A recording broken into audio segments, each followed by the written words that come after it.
and hello, and welcome back to. Alright, we'll do that again. Nah, the laughter's good. It gives the shows the joy and the emotion. No. Alright, well, hey guys, and welcome back to the Lucky to Be Alive podcast. I'm one of your hosts, Christian Reed, and I'm here with Alex Blair. G'day, guys. So we've got a little tale for you today. We do indeed.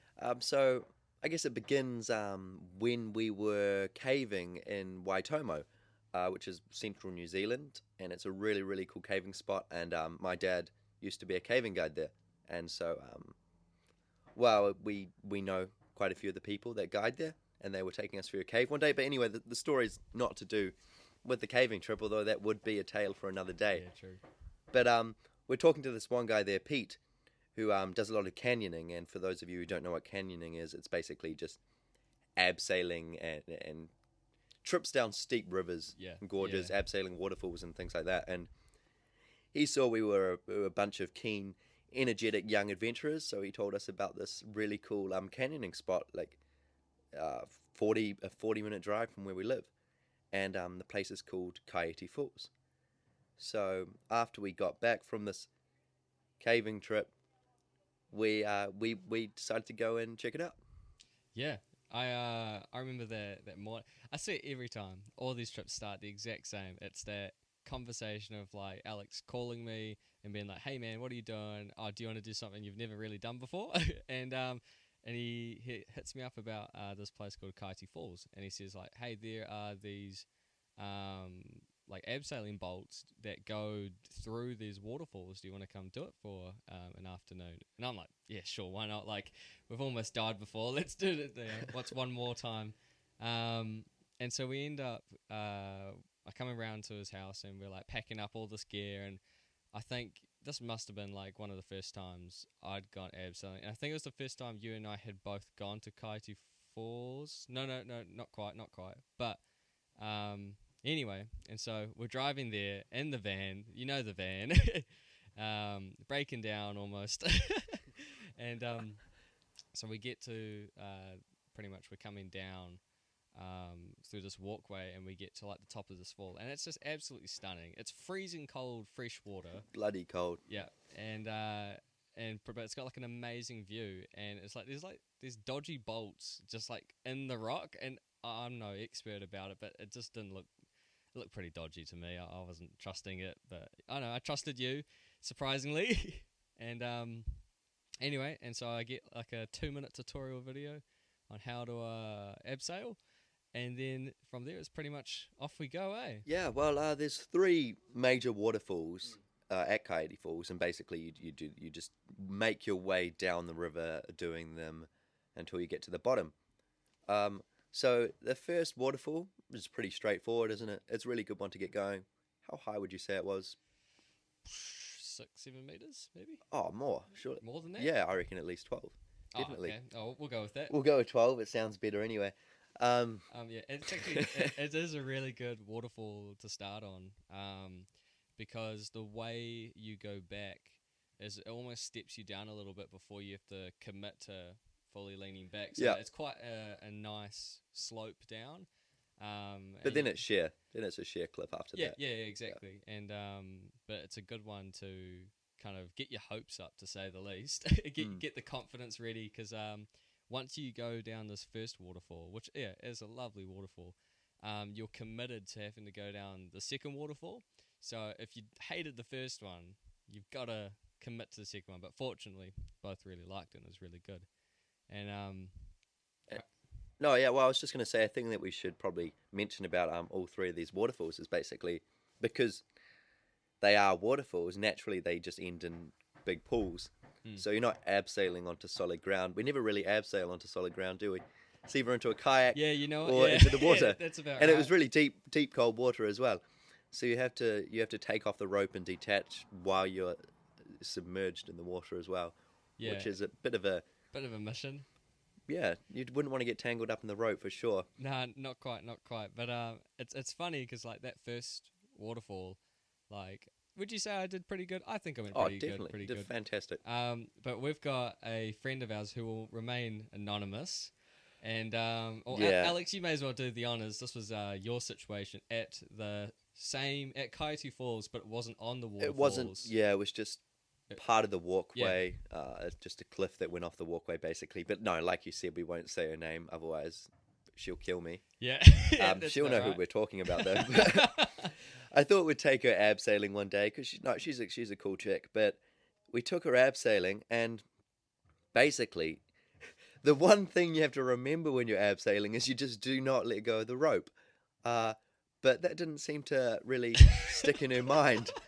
So she went over this ledge, and she started making her way down the ledge, and she was doing all right. Yeah. High. This was high. It was, 15 meters up off the ground, and she was making her way down, and then she just had the smallest little slip on the rock, and immediately just lets go of the rope and just goes to grab onto the wall with both hands. Yeah. So now she's just holding onto the vegetation on the wall. So if she lets go, she's just going to plummet. Yeah. And as a matter of fact, actually, she did let go. Yeah. In the end, but luckily I was down in the bottom. So basically, if you're abseiling and you've got someone at the bottom, if they grab the rope at the bottom, it means the person's not going to fall. Stay put. Yeah. So I managed to stop her from plummeting to certain death. Yeah. And then slowly lower her down, but never ever taking her out again. Yeah, I'd heard that story like a little bit before we went on that trip, and so when we were going down that first waterfall, I just remember like don't let go of that rope, and it was because it was quite slippery because there's a lot of moss and like overgrown vegetation. So I can understand the urge to want to grab the rocks, but I don't know, like it's just you absolutely can't. You definitely cannot. But yeah, all right. All's well that ends well. Yeah.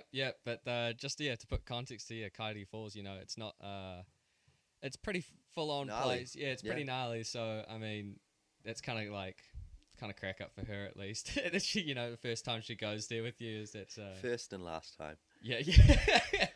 And I mean, like, well, here's another time where like something went wrong on that falls. Actually, is where you got stuck for like a couple hours, is that right? Well, I used to be really into, I still am, I'm into compass navigation. Right. So just orientation through the wilderness. And this was up in the hills, probably about a half an hour walk up the river from Kaiete Falls. Yeah. And I was just doing compass and map navigation just by myself, just away. Yeah. I like to pass the afternoon, a bit different, but I enjoy it.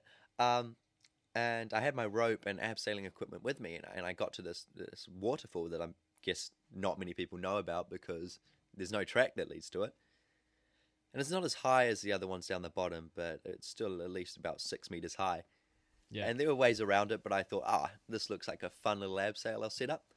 So this was back when I didn't have a proper climbing rope either. It was just because we've got a 60 meter proper climbing rope that we use now. Like warehouse. This was a Bunnings warehouse, Oh, no. a $15 rope, and maximum weight you could put on that was 15 kg suggested. But funny enough, no, this story isn't about it breaking. It's actually, I'd started to abseil down, and what I didn't notice was that there was a knot, like halfway down the rope. And so I abseiled down this rope, and then I just got stuck on the knot. And obviously the knot can't go through the figure eight, which is what you use to abseil. So I just got completely stuck halfway down this waterfall. Yeah. No one knew where I was, had no way of contacting anyone. Right. And I was just got stuck there, sitting there, and I was just thinking, darn. Well, like that's like a worst case scenario for abseiling. Well, like, other than letting go of the rope itself or the rope snapping, but going down and having a knot in the rope. Yeah. I was suspended there for about 2 hours. That's insane. As the sun was setting. Insane. It's quite peaceful, really. Don't try and make this a nice situation. No, that would have been freezing. No, it was truly horrid. Yeah, I was drenched as well from the water off the waterfall. But in the end, I just managed to use physics to get out of there. I got a little pendulum going, swinging from side to side, and managed to grab some of the roots on the side of this cliff, and eventually just managed to haul my way out. And after 2 hours, I was free and made my way back to the car. Wow, and so like that's crazy. And then to think that both those two events have happened on those falls, or at least in the area. Yeah. And to think that then we're like, oh, let's go do the waterfalls again. It's like something doesn't quite connect with us in our heads with those situations. Well, it's the same with Rabbit Island, right? We'd had about Yeah. 3 terrible experiences on that island before we decided to do the abseil. But it's how we have fun anyway, isn't it? Too true. But and so we get to the second waterfall, which like by now we have to commit. But this one, the bolt is on like we're on one side of the waterfall and the bolts are on the other side, and there's no like easy way to get to it. But there's this huge log that's been put, well, just like fallen down after some time. Sturdy as anything, but I mean, when I saw Alex's look in his eyes, being like, "All right, we're gonna hook up the rope that's gonna, hold your life, and we're gonna put it around this tree," and that was something to be like, "Oh, all right, like that's gonna be interesting to see what happens there." But at this stage, there's lots of cold, like running water. The log was kind of jammed just as there's like this little waterfall before the main part of that second waterfall. And so that was when you're looking at that and it's slippery, you're cold and it's wet, and you're thinking, all right, let's abseil this. Oh, but our security line is going to be tied to the tree. I mean, I was terrified. I don't know what you were thinking. I mean, that was was that suggested as one of the actual things to like hook yourself onto, or? No, I don't think so, because there was a bolt there, so I guess they just assumed that people would be smart enough to hook themselves to the bolt. But in the time, it just seemed easier to hook to this water line. Oh my gosh. Should we explain that was like, what just that happened? Was like 25 seconds, 30 seconds. That was cracker. You can explain it. Well, basically, we were recording this podcast as we're up in the attic, and the attic's right above the garage, so whenever the garage opens, we just have to be completely silent so we know where to cut it out. But this one went on for quite some time. Oh, funny. Anyway, on we go. Yeah, on we go. And so I'm coming down this small waterfall, and I'm leaning back into it, and pretty much the water's rushing in between my legs, and my legs are split apart on either side of this rock surface. And I'm going down, and my legs are slowly getting more split apart. And I'm looking back at Alex, who's just looking at me, like giving me the thumbs up, like, yeah, bro, like, you're doing well. And I'm looking at him like, dude. I could see the terror in your eyes. I got to a point, I just remember like stopping. I was like, Alex, I don't think this is like safe at all. The other ones were like, there's an element of risk, but this was like, hey, I think I could definitely like hit myself on these rocks if I slip. And Alex looks at me, he's like, no, you're all right, mate. Just keep doing. You like got a little bit further to go. And I was like, all right, well, I may as well. I'm like, it's harder to go back up than it is to keep going down. At least that's what I'm thinking.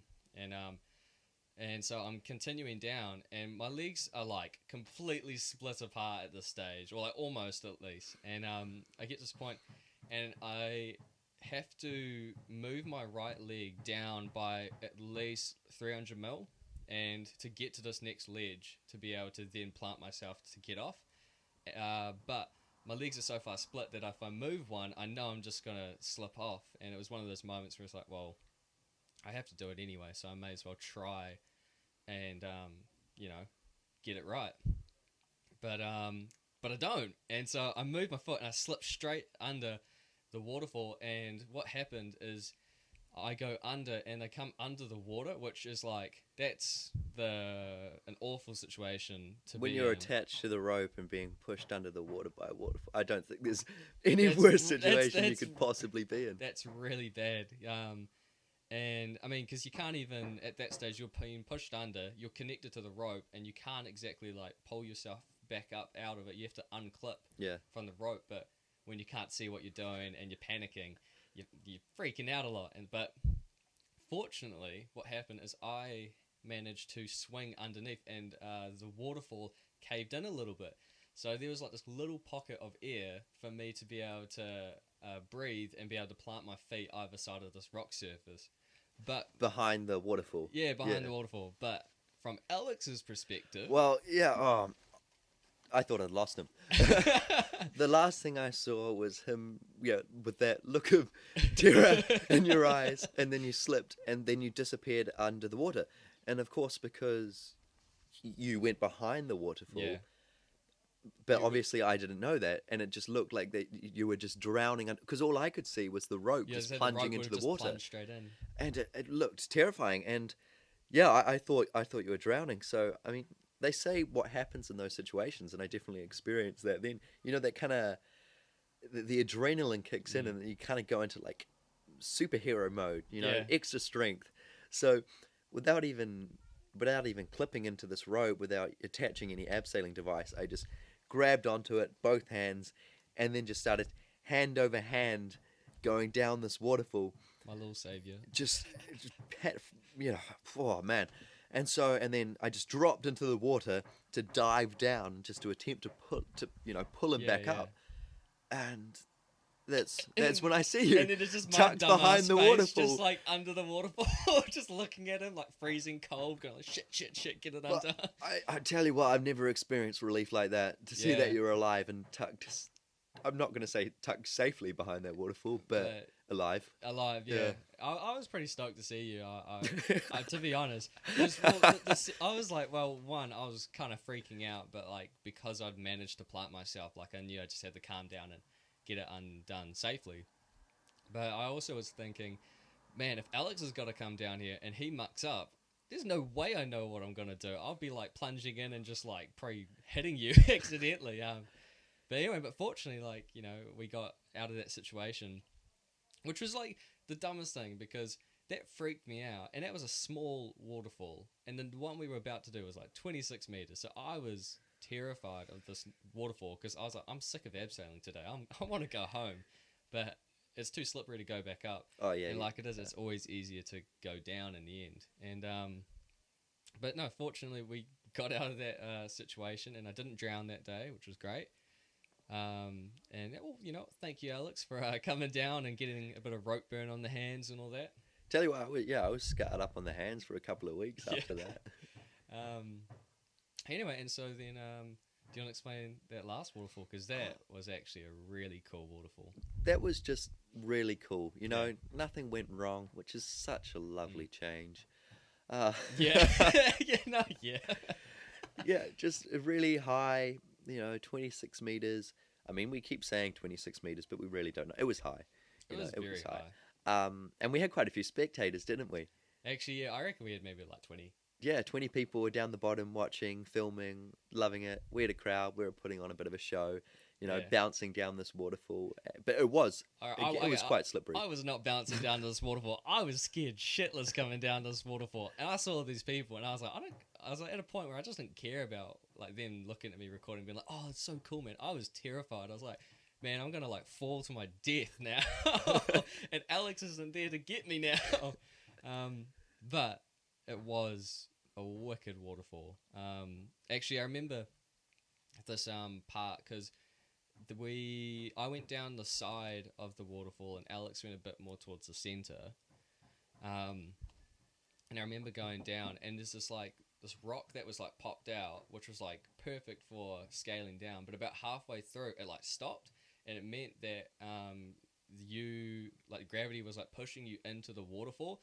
And I remember I must have sat there for, I reckon it was about 5 minutes, which doesn't sound long, but like when you're like suspended above 15 meters of rock, and you're like wet, cold, and freaked out because you almost drowned. I just remember like being like, man, I've got to like really commit to swinging into this waterfall, and hopefully I don't, die. Which like obviously like wouldn't have happened, but the elevated thinking of, having had that experience just before, it really freaked me out. Was it just one of those situations where you just ask yourself, how did I get here? Oh, totally. What did I do with my life to end up in this situation? Yep. Yeah, I was we have a fair few of those. Yeah. But in saying that, I managed to safely get down the waterfall, and it was cool.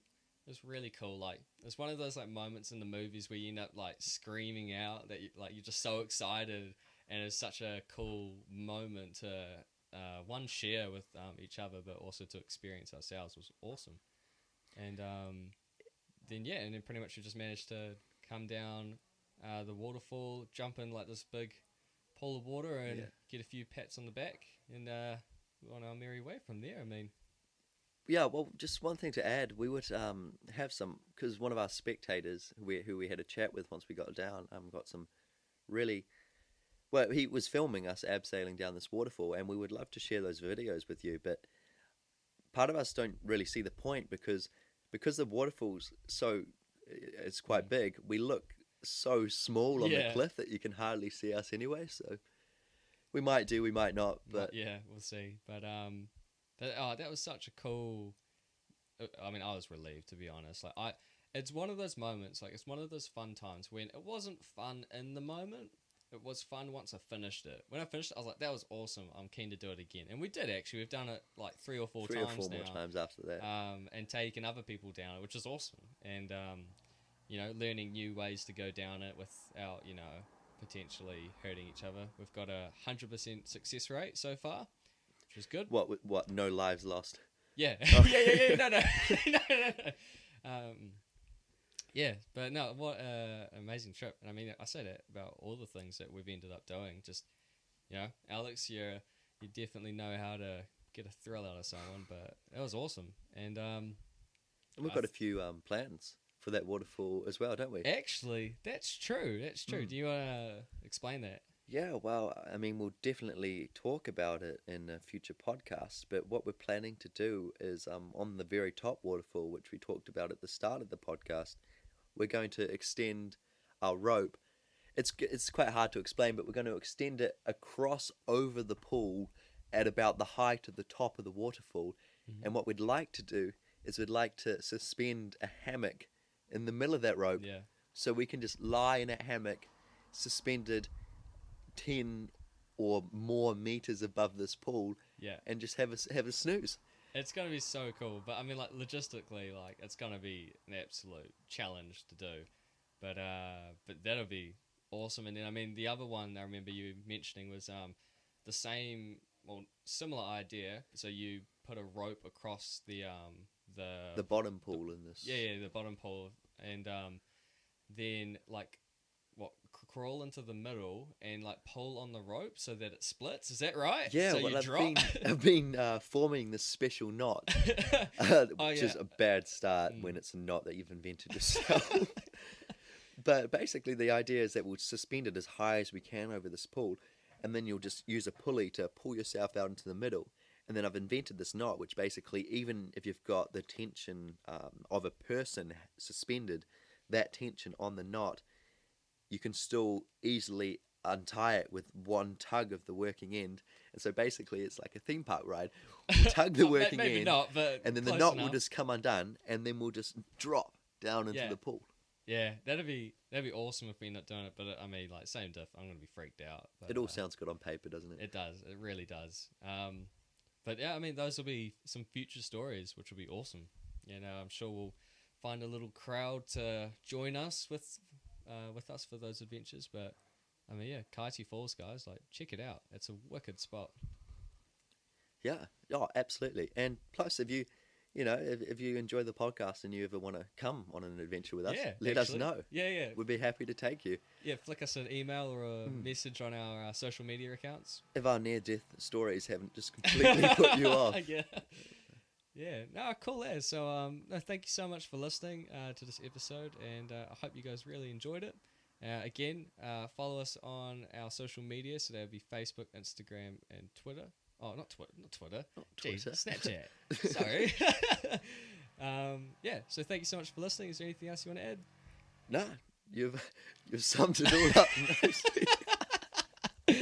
I'm going to ask you that every time. Every time I'm going to ask you that. Cool. Thank you for listening. Hey guys, thanks for listening. I hope you enjoyed it. If you want to hear more about our misadventures, follow us on Spotify or YouTube. Yep, and if you want to hear more and see more of our behind the scenes and some pictures of our adventures, follow us on Instagram, Facebook, and Snapchat, and we'll be updating those regularly. Sweet as. Cool.